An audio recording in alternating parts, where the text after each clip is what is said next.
including the city of Harrisburg. West of today, partly sunny.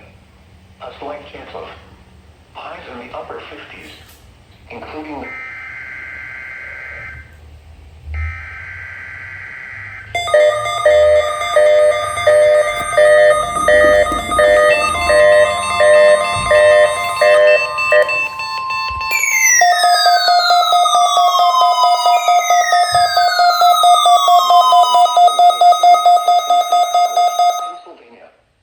the tones you just heard were a test of the specific area message encoding and tone alert systems.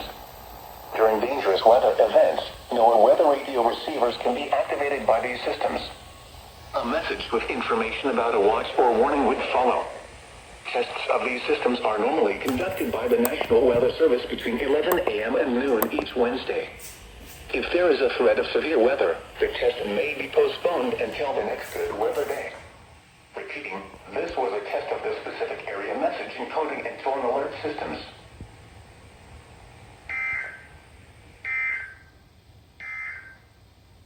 Here is the latest National Weather Service